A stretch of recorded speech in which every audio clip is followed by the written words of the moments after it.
Hello, everyone. Dave, we're back together, kind of. We were together last time, but in the same place, it seems like. Yeah, we're back where we're supposed to be, I guess, which is at our homes and our offices. But yeah, it's a little weird at how much different places we've been over the last little while. Yeah, I looked back at the video and I looked like a dark, creepy person because everything around me was lit up but me. So I'm hoping today looks a little bit better. Oh, you look amazing. You're looking great today. Always in my orange like usual. So, Dave, what's new before we get into the show? Just busy with work. Adoption, fostering process is still going on.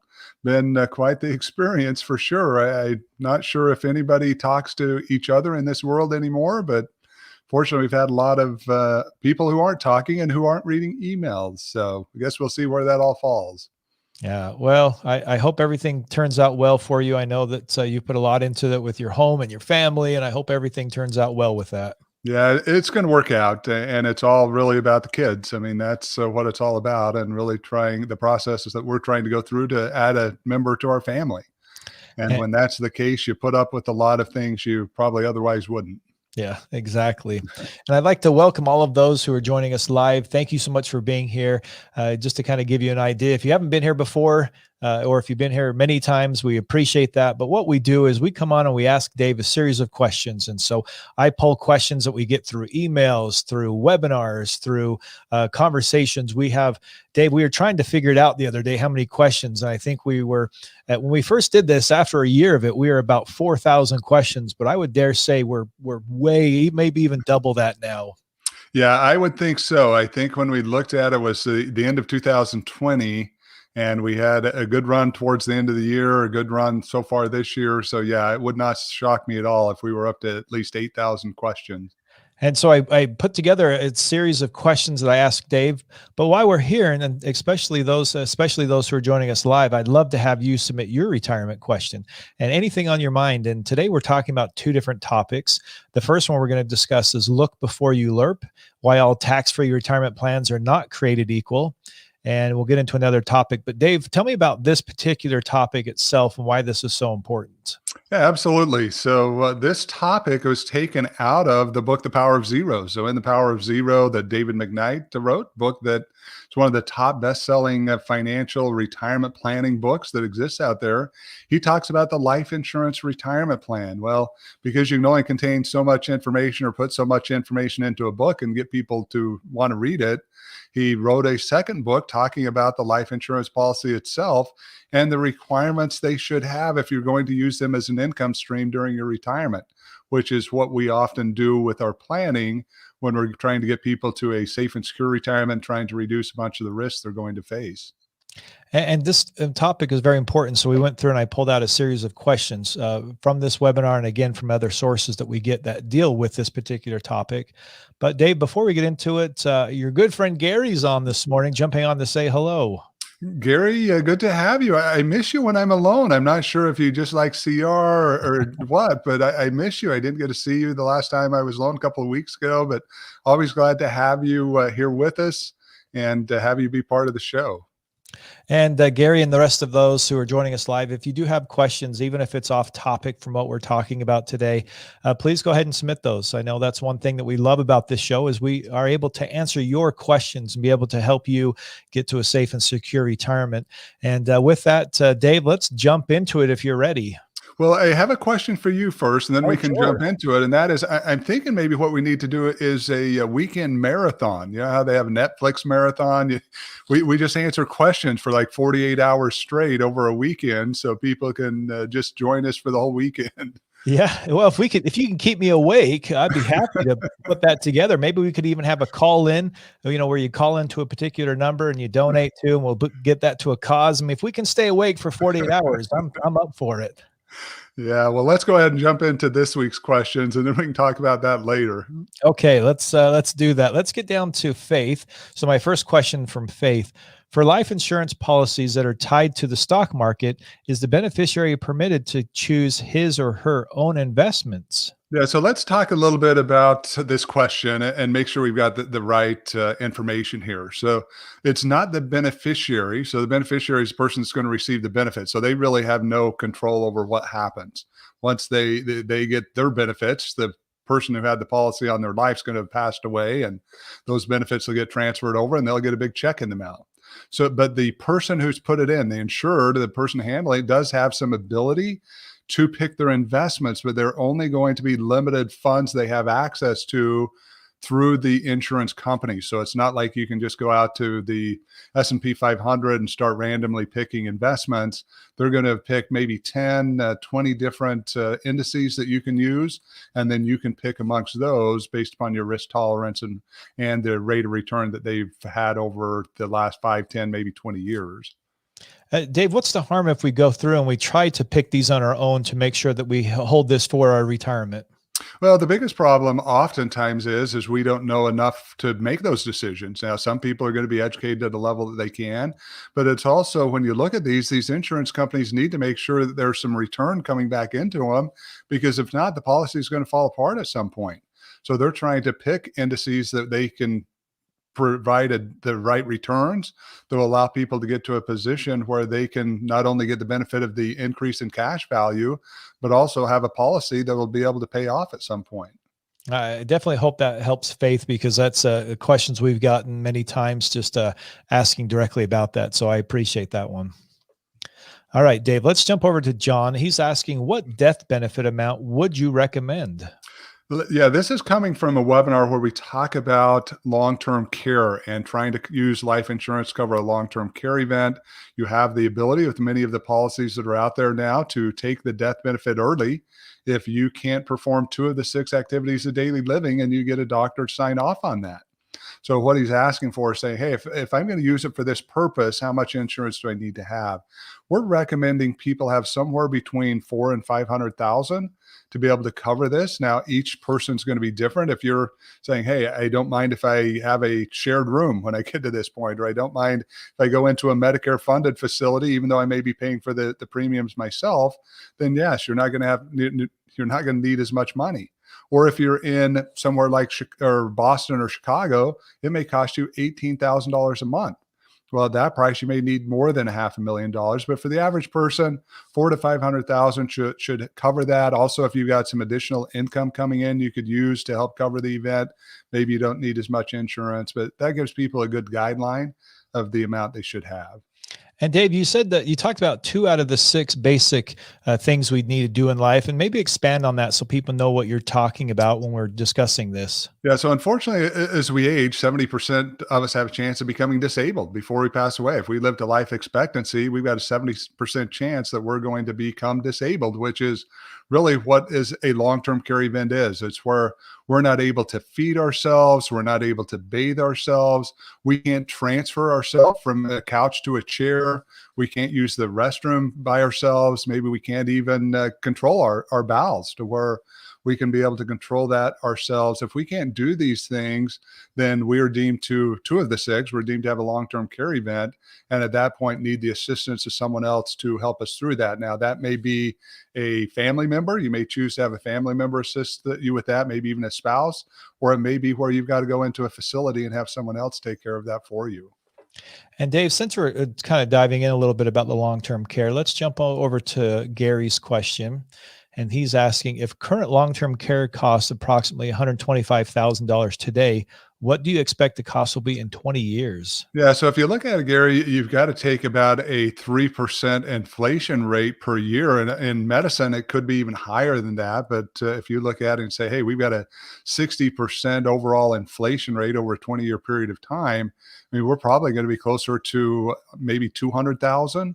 When you look at that, maybe 175, 200,000. So yeah, really something you need to take into consideration. We do encourage those who decide to buy a long-term care policy where you're actually buying an policy just to cover that you do get one that is inflation adjusted, because there's a chance when we look at the cost that you're going to have costs today or in the future, there will be an increase. And Dave, as we're talking about long-term care, you talk about 70% chance that we're going to be able to, or that we're going to be disabled. How important is it that we look at that as part of our retirement package right now as we're looking to save and put away our retirement savings? It's huge because it doesn't only affect the individual that may be going into the facility. If you're married, it's going to have a big impact on the spouse that ends up getting left behind after you go through that event. We see that it's one of the worst things that can happen to a surviving spouse is to have the other spouse go through a long-term care event, spend down three, four, $500,000, and then not only lose that money, but when someone passed away, now you're down to one Social Security payment. So there's less income coming into the home. It can become a real challenge for a surviving spouse. So if you love your spouse, if you're married, plan for them. Now, if it's just yourself and you're content to have Medicare or Medicaid, really, it's not Medicare, but Medicaid cover the facility, and you're fine to spend everything down and live in a Medicaid funded facility, then that's your choice. But you've got to make those decisions, and I would make them now while you have time to prepare for it. Yeah, great advice. Really great advice, Dave. Let's jump over to Betty's question. And Betty's asking, are there any tables or estimates for the monthly premium cost of a life insurance retirement plan to use as an example? Not that I know of.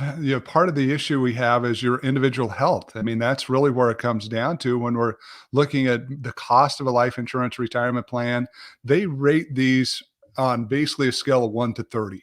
So, one, you walk on water, you're going to live forever. You've got life expectancy probably in your 90s, maybe even past 100. Number two, hey, obviously it comes down. Number three, that standard rating saying, hey, we expect you to live to at least life expectancy, maybe beyond that. Well, if you're at 30, you're maybe not even fogging up a mirror when you stand in front of it. They expect you're going to die tomorrow. There's no life expectancy there. And obviously, if you're at 30, hey, you better rush out and enjoy your retirement before you pass away, because there's not a lot of longevity left in your life at that point. So unfortunately, there's not really guidelines. We've got to first figure out how healthy you are and then use that to help figure out your premiums. Now, you can have an illustration run based upon a given standard rate of health, and it will give you guidelines based upon the age that you're at, your health that you're at, and the dollar value of insurance that you want. So there's just too many moving factors that I would say for just using a standard estimate. But remember, on our side, what we talk about life insurance retirement plans, we want them to be somewhere between 1 and 1.5% in cost over the life of that policy, including the insurance. So to some level, you can use that as a guideline when you're putting everything together. And Dave, if Betty does want an illustration put together, how does she go about taking care of that? Yeah, what you would want to do is to schedule a no-fee consultation with us where we would be able to sit down and talk about your situation, because we do need to better understand what you're trying to accomplish. We need to better understand what you would be using this policy for. And then from there, we have a couple of choices. One, we may choose to just run a quick illustration. Two, we may talk about our planning and being able to use it as part of an overall plan where we would just put a whole plan together for you that would be able to help her get to where she wants to be. And again, in order to do that, you can go to theprosperityguy.com and click on the strategic session where you can go through and sign up for that, where you can get that no fee consultation. And Dave, let's jump over. Gary has a follow-up question here. And again, if you're watching live, please go ahead and submit your questions. And again, we're diving all over the place right now, but this is what makes the live show so fun, is we can go through and break into so many questions. Gary's asking, please comment on the pros and cons of indemnity versus reimbursement in a long-term care policy. Gary, I'm glad you asked this question, because this is something that many people don't understand about the way the long-term care policies work. And this is one of the problems that many of them have, is a large portion of those are set up as reimbursement policies. So what does that mean? That means that you're going to have to pay out of pocket all of the costs associated with your long-term care and then submit that to the insurance company to reimburse you for those. Well, a couple of problems when that happens. Number one, you've got a timing issue. You've had to come out of pocket with money maybe 30, 60, 90 days before you get it back. And number two, are they going to definitely reimburse you for all of those expenses? Are they going to try to pick through and find stuff that you ended up paying for? They're saying, nope, sorry, not covering that. You're going to be on the hook for that. The other one is the indemnity, where they're going to just give you a check. I mean, that's one of the options. They just give you a check. That's the way life insurance policies work.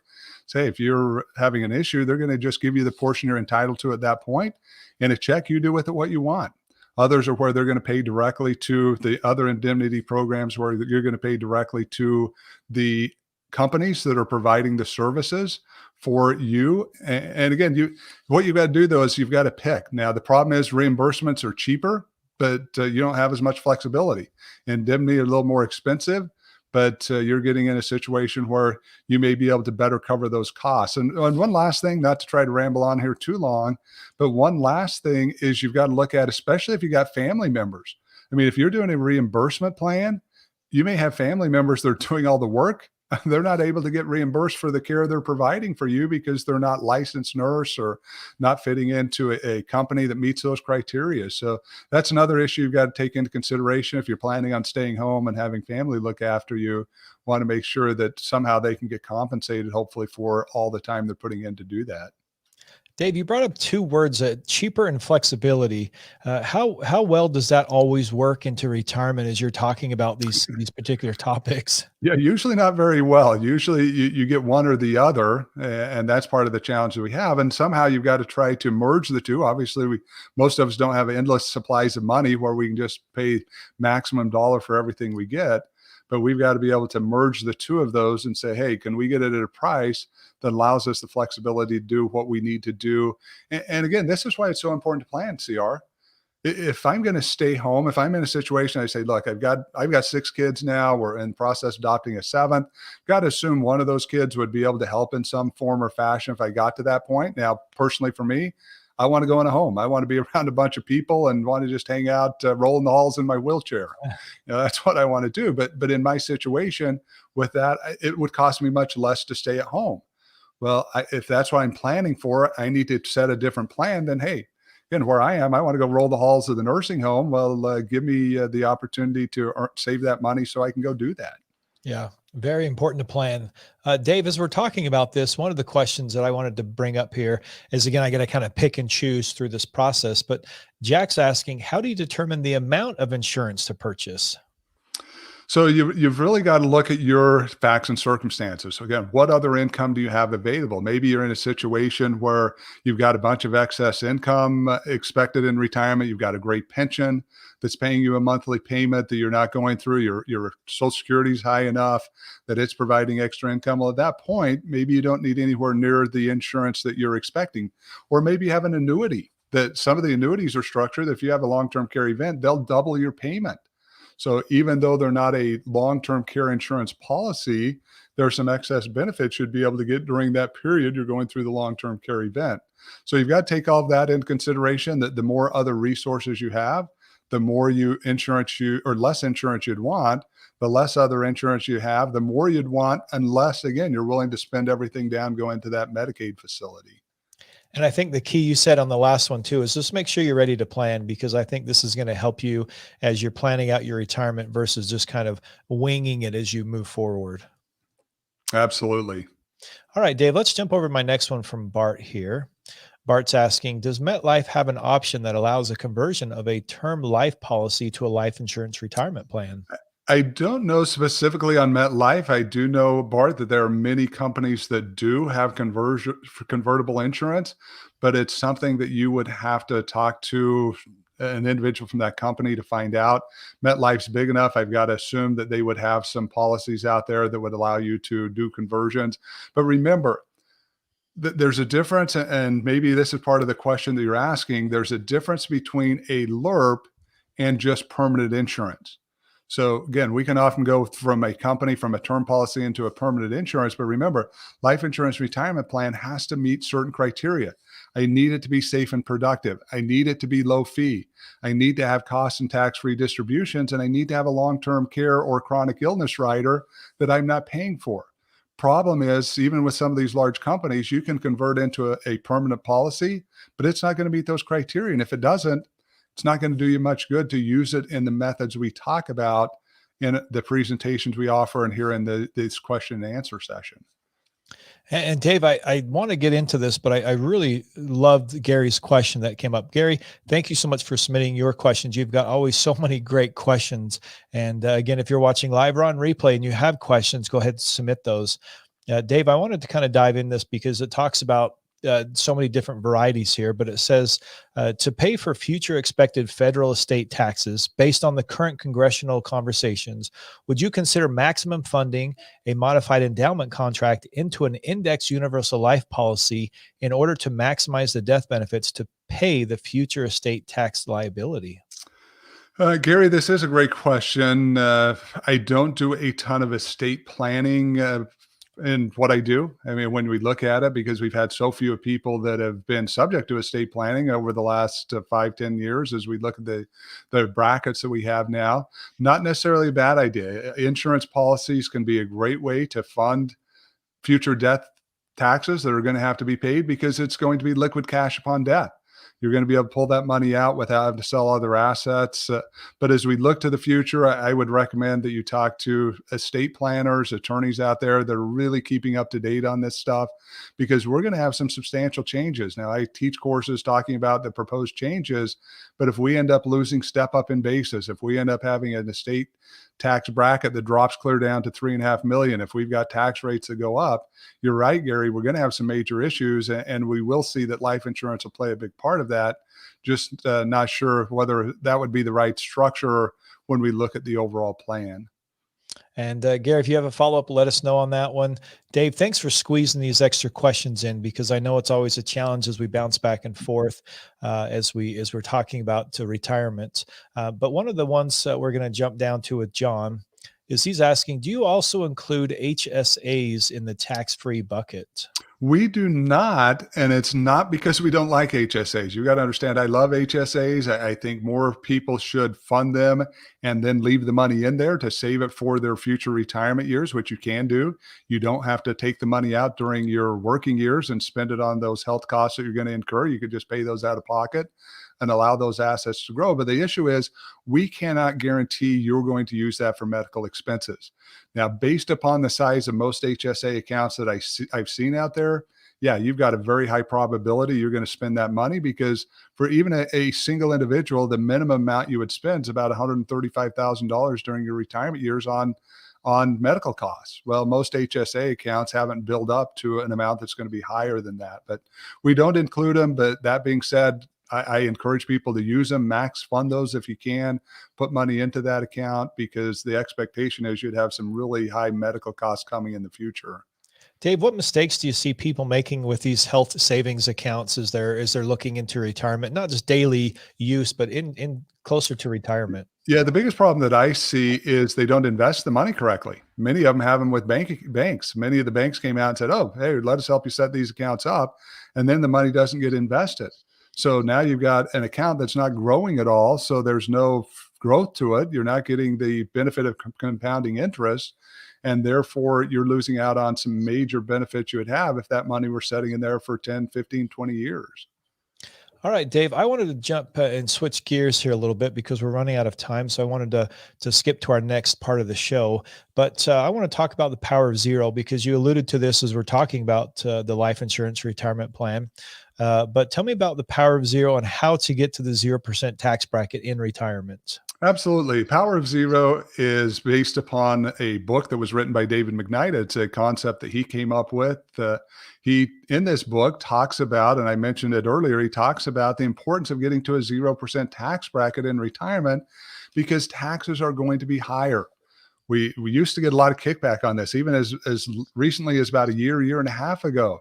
We got a lot of kickback. Well, then all of a sudden we saw the pandemic come in and we saw trillions of dollars being spent. Now it seems like every CPA, every financial advisor in the country is on board that taxes have got to go up, and we've got to start preparing for that. The book really, and the webinar I teach, really focuses on the tax consequences that are going to be out there because of the spending and the commitments the government has, and then what we need to do from a planning perspective to get us into a 0% bracket. So you're not in retirement in your 70s or 80s, taxes go up double, and now you had to take a major pay cut that you can't recuperate from. You have no way of bringing additional income in because you're too old to go back to work. And Dave, with that, I wanted to pull some questions that was from your webinar. And in fact, I pulled several questions here, but we won't be able to get to all of them.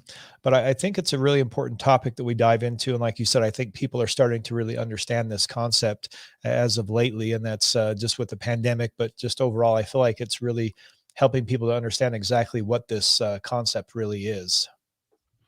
Yeah, definitely is the case for sure. It's becoming more and more popular. So Megan's asking, Meg here is, who are the insurance companies that write these policies? Yeah, so there are a number of companies out there. We won't get into specific names here in this presentation and this question and answer session. What I would recommend is if you are interested that you get a no fee consultation. We talk about it because what we want to do is we have access to 50 different companies. So when we look at that, there's going to be a different company maybe that we would be using for your situation. If you live in certain states, certain companies cannot issue policies in those states. You're maybe unhealthy and one company rates you very poorly, we may want to go to another company. But there's a handful inside of the organizations we use that are effectively putting these together, meeting the criteria. And we have companies coming to us all the time that are trying to meet the criteria because they realize that that's the right thing to do, that they need to get their programs put together and their insurance policies put together where they can work effectively in the environments that we're facing over the next decade or two. It sounds like a silly question, Dave, but why is it important to have the right insurance company? Well, because number one, you don't want headaches in regards to your policies from a customer service standpoint. I know one of the biggest things many people worry about is those policies paying out. Now, we've not had a period in history where policies have never paid out, but I still would encourage you to go with the A plus rated companies. Why? Because if you go with those lower companies, even though they're getting bailed out, you're going to have to go through a process where the state fund's going to have to step in. Then maybe another insurance company comes in and buys out that policy. There's just a lot of uncertainty and headaches you may have to go through where we don't see that with these top tier companies. Many of them have been around for over 100 years and are some of the safest companies out there because the government doesn't allow them to over leverage themselves like banks and other financial institutions do. But definitely recommend that you put it with top rated companies just so you don't potentially have to deal with headaches of paperwork if that company were to go under.